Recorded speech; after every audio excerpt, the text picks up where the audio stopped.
இயேசு உங்களை நேசிக்கிறார். பிரியமானவர்களே, இந்த நாள் ஆண்டவர் நம்மளோடு பேசும்படிய வேதத்திலிருந்து சில வசனங்களை கூட வாசித்து ஆவிக்குரிய காரியங்களை ஆண்டவர் நம்மளோடு இடைபடும்படிய வேதத்திலிருந்து சில வசனங்களை வாசிப்பது யோவான் எழுதின புஸ்தகம் 3வது அதிகாரம் 3வது வசனம் 4வது வசனம் 5வது வசனம் இப்படியாக சொல்லுகிறது. இயேசு அவனுக்கு பிரதியுத்தரமாக, ஒருவன் மறுபடியும் பிறவாவிட்டால் தேவனுடைய ராஜ்யத்தை காண மாட்டான் என்று மெய்யாகவே மெய்யாகவே உனக்கு சொல்லுகிறேன் என்றார். அதற்கு நிக்கோதேமு, ஒரு மனுஷன் முதிர்வயதில் எப்படி பிறப்பான்? அவன் தன் தாயின் கற்பத்தில் 2ஆம் தரம் பிரவேசிக்க கூடுமோ என்றார். இயேசு பிரதியுத்தரமாக, ஒருவன் ஜலத்தினாலும் ஆவியினாலும் பிறவாவிட்டால் தேவனுடைய ராஜ்யத்தில் பிரவேசிக்க மாட்டான் என்று மெய்யாகவே மெய்யாகவே உனக்கு சொல்லுகிறேன். மாம்சத்தில் பிறப்பது மாம்சமாயிருக்கும், ஆவியினால் பிறப்பது ஆவியாயிருக்கும். நீங்கள் மறுபடியும் பிறக்க வேண்டும் என்று நான் உனக்கு சொன்னதை குறித்து அதிசயப்பட வேண்டாம். பிரியமானவர்களே, மறுபிறவி எல்லா மனுஷனுக்கும் மறுபிறவி அப்படின்னு சொல்லக்கூடிய இந்த பூமியில நம்ம வாழ்கிற இந்த நாட்கள் ஆண்டவர் சொல்லுகிறார், மாம்சத்தினால நிக்கோதேமு என சொல்லப்பட்டுகிற ஒரு மனுஷன் ஒரு போதகன். அதுதான் ஆண்டவர் சொல்ல, நீ போதகனாய் இருந்து உனக்கு இந்த காரியம் தெரியலையா, ஆவிக்குரிய சத்தியத்தை உனக்கு புரிய முடியல அப்படின்னு.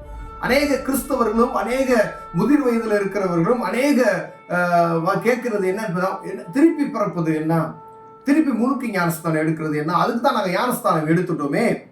இப்போ அநேகர் இதே காரியத்தை திருப்பி திருப்பி திருப்பி திருப்பி அதை புரிந்து கொள்ளாதபடிக்கு அவர்கள் செய்கிறார். இதுக்கு காரணம் என்னன்னா, வேதத்தை நம்ம வாசிக்கும் பொழுது ஆண்டவர் நம்மளோடு இடைப்படுவார். நம்ம வேதத்தை வாசிக்காதது நிமித்தமே இது நிமித்தம் வரக்கூட குறைபாடுகள். அப்ப பைபிள் ஒவ்வொருவர் என்ன செய்யணும், கண்டிப்பா வாசிக்க. நீங்க முதியவராக இருந்தாலும் சரி, குழந்தைகளா இருந்தாலும் எல்லாரும் வேத புத்தகத்தை வாசிக்க. நான் முதிர்வது ஆயிட்டேன், 50 வயசு ஆயிட்டேன், கருத்து பேசலாம் இங்க முடியவே முடியாது. நீங்க மூப்பராய் இருக்கலாம், ஆனா வேதத்தை வாசிக்க முடியாதபடிக்கு நீங்க மூப்பராய் இருப்பது ஒரு பிரயோஜனம் கிடையாது. ஆண்டவர் சொல்றார், நிக்கோதேமு, நீ போதகனாய் இருக்கிறாய், உனக்கு இந்த காரியம் உனக்கு புரியலையா அப்படின்றார். அப்படி வேதத்தை வாசிக்கணும். நீங்க போதகனாய் இருக்கிறது நிமித்தமாய் நான் போதிக்கிறேன், ஆனா இந்த சத்தியம் எனக்கு தெரியலையே. அன்னைக்கு ஆண்டவராக இயேசு கிறிஸ்து நேரடியாக அவர்கிட்ட இந்த காரியத்தை சொல்லுகிறார். இங்க எழுதியிருக்கிறது, இயேசு கிறிஸ்துவே நேரடியாக அவருக்கு இந்த காரியத்தை சொல்லுகிறார். மீண்டும் ஒரு மனிதன் பிறவாவிட்டால் அப்படின்னு சொல்லி. அப்ப மீண்டும் பிறவிட்டால் கேட்கிறார், தாயின் கற்பத்திலிருந்து பிறக்க கூடுமோ அப்படின்னு சொல்லி. இப்படி இல்லையா, நீ தாயின் கற்பத்திலிருந்து பிறந்தது முதல் நீ செய்யக்கூடிய பாவத்தெல்லாம் கழுவுவதற்கு நீ 2ஆம் தரம் மூழ்கி நீ ஞானஸ்தானம் எடுக்கிறியே, அதுதான் 2வது பிறப்பு. தண்ணியில மூங்கி எந்திரிக்கிறோம் பார்த்தீங்களா, மூங்குறது ஒன்று. எல்லாம் பழைய வாழ்க்கை சாகடிக்கப்பட்டு விட்டது, நீ திரும்பி புது மனிதனாய் எழுதுகிறாய் என்றதுக்கு தான் ஆண்டவர் சொல்லுகிறார். மாம்சத்தினால் பிறப்பது மாம்சமாய் இருக்கும், ஆவியினால் பிறப்பது ஆவியா இருக்கும் என்று. அப்ப ஒரு மனிதன், ஒரு கிறிஸ்தவன் இயேசுவை சொந்த இரட்சகராய் ஏற்றுக்கொண்டவர்கள், அதுதான் என்ன சொல்லப்படுகிறது, நீங்க பைபிள் வாசிக்கணும். கண்டிப்பா ஆண்டவரை அறிந்து கொள்ளணும் அப்படின்னு சொல்றது எப்படின்னா, பைபிளை வாசித்தா மாத்திரமே இந்த காரியங்களை நம்ம அறிந்து கொள்ள முடியும்.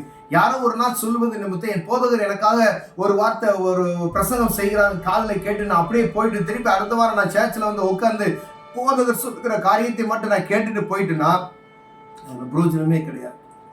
ஒவ்வொருவரும் நமக்கு விசேஷமா இந்த வேத புத்தகம் நமக்கு நம்முடைய சொந்த மொழியில கொடுக்கப்பட்டிருக்குது. அது விசேஷத்த கிருபை. ஏன்னா இந்திய தேசத்துல, நம்ம தமிழ்நாட்டுல அது விசேஷமா நமக்கு ஒவ்வொரு கையிலையும் ஒரு வீட்லயும் 2 பைபிள் 3 பைபிள் வேத புத்தகம் இல்லாத காலத்துல அநேகர் பார்த்தீங்கன்னா எவ்வளோ தூரங்கள் கடந்து போய் படிச்சுட்டு வந்திருக்கிறாங்க. நம்ம வீட்டுல எத்தனை பைபிள் இருக்கு, ஆனா நம்ம வாசிக்க முடியல. இது உயில். ஒவ்வொரு மனிதனுக்கும் ஆண்டவர் எழுதி கொடுத்த உயில், தகப்பன் உயில். ஒருவேளை உங்களுக்கு எழுதி கொடுத்த உங்க அப்பா உங்களுக்கு எடுத்து கொடுத்த சொத்துன்னு வச்சுக்கோங்களேன். இந்த சொத்தை நீங்க படிக்காம ஒரு பெட்டியில போட்டு எங்கேயாவது புதைச்சு வச்சுட்டீங்க அப்படின்னு வச்சுக்கோங்க, ஐயா எனக்கு இவ்வளவு சொத்து இருக்கு அப்படின்னு சொல்லி அதை நீங்க படிக்காத வரைக்கும் அதுல எவ்வளவு மதிப்பு என்பதே உங்களுக்கு தெரியாது. நீங்க வேத புத்தகத்தை வாசிக்கும் பொழுது, அந்த உயிரை எடுத்து நீங்கள் வாசிக்கும் பொழுதுதான் எனக்கு இங்கெங்க இவ்வளவு ப்ராப்பர்ட்டி இருக்கா அப்படின்னு சொல்லி நீங்க புரிந்து கொள்ள முடியும். ஏதோ ஒரு பேப்பர்ல எழுதப்பட்டு இருக்குது, அதை மூடி பத்திரமாக பத்திரப்படுத்தி வைத்து விட்டீர்களானால் அதனுடைய ரகசியங்கள் என்ன செய்ய முடியாது, உங்களால் அறிந்து கொள்ள முடியாது. அதே போலதான் பரம தகப்பனாகிய ஆண்டவராகிய இயேசு கிறிஸ்து நமக்கு எழுதி வைத்த இந்த உயிரை நீங்களும் நாங்களும் வாசித்து அறிந்து கொண்டமையானால் இந்த பொக்கிஷத்தை நாம் அறிந்து கொள்ளலாம். பிரியமானவர்களே, அந்த காரியம் தான் இங்க நடக்கப்படும். அநேகர் திருப்பி எதுக்கு ஞானஸ்தானம் இருக்கு, தெளிச்சு ஞானஸ்தானம் எடுத்துடும் அப்படின்னு சொல்லி ஆண்டவர் அந்த ஞானஸ்தானம் அதை குறித்து அவர் பேசவில்லை. உன் பாவத்துக்கு மறுத்து நீ நீதிக்கு பிழைக்கணும் அப்படின்னு சொன்னா அதுக்கு மாதிரியாக அவரே ஞானஸ்தானம் எடுக்கிறார். நான் என்ன செஞ்சேனோ அதை செய்யுங்க, என்னையே பின்பற்றுங்கன்னு சொன்ன முன்மாதிரி இயேசு கிறிஸ்து என்பதை நாம் அறிந்து கொள்ளணும் பிரியமானவர்களே. ஆனால் தேவ சமூகத்துல வேத புத்தகத்தை அனுதினம் வாசித்து ஆண்டவர் சமூகத்தை ஆண்டவர் என்னோடு பேசுங்க அப்படின்னு சொன்னீங்கன்னா ஆண்டவர் பேசுவார். இந்த காரியத்துல ஒருவேளை நீங்க ரட்சிக்கப்பட்டிருப்பீங்க அப்படின்னு சொன்னா ஞானஸ்தானம் எடுக்கலன்னா கண்டிப்பா ஞானஸ்தானம் எடுக்கணும். ஒருவேளை நான் ரட்சிக்கப்படல, நான் கிறிஸ்தவனா இருக்கிறேன் அப்படின்னு சொன்னா இந்த பைபிள் நீங்க வாசித்து நல்ல ஆவிக்குரிய காரியங்களை அறிந்து கொண்ட பின்பு உங்க போதகர்கிட்ட போய் கேளுங்க, நான் மூழ்கி ஞானஸ்தானம் எடுப்பதற்கு என்ன செய்யணும்னு கேளுங்க. அவர் உங்களுக்கு கற்றுக் கொடுப்பார். அந்த ஆவிக்குரிய சத்தியத்தை உங்களுக்கு சொல்லிக் கொடுப்பார். அந்த மறுபிறவி என்பதை அவர் சொல்லிக் கொடுப்பார். அதன் பிரகாரம் வழி நடத்துவீர்களானால் இந்த ஞானஸ்தானத்தை குறித்து, மூழ்கி மறுபிறப்பை குறித்து புரிந்து கொள்ள முடியும் பிரியமானவர்களே. ஒருவேளை இந்த மூழ்கி ஞானஸ்தானம் எடுக்கல அப்படின்னு சொன்னா கண்டிப்பா நீங்க எடுக்கணும். அது யார் சொன்ன? ஆண்டவர் வேதத்தில் எழுதிட்டார். ஒரு கண்டிப்பா ரட்சிப்பின் அனுபவத்தை, இந்த நம்முடைய பாவத்துக்கு மரித்து நீதிக்கு பிழைக்கின்ற அனுபவம் ஒவ்வொரு மனிதனுக்கும் இருக்கணும். ஆண்டவராய் இயேசு கிறிஸ்து இன்று இரவு மரித்தார். ஒருவேளை நீங்க மூழ்கி ஞானஸ்தானம் எடுக்கல அப்படின்னு சொன்னா அங்க போக முடியாது. ஏன்னா நீங்க இந்த பாவம்னா என்ன அப்படின்னு தெரிஞ்சிருக்கணும். நீங்க பாவமே அறியாத ஒரு குழந்தைக்கு ஞானஸ்தானத்தை கொடுத்து விட்டு நான் அந்த பிள்ளை வாலிப பிள்ளையா இருக்கும் பொழுது அந்த பிள்ளைக்கு பாவம்னா என்னன்னே தெரியாத காரியத்தில் போய் நீங்க ஒரு சத்தியத்தை நீங்க எப்படி அவங்களுக்கு பிரசங்கிக்க முடியும்?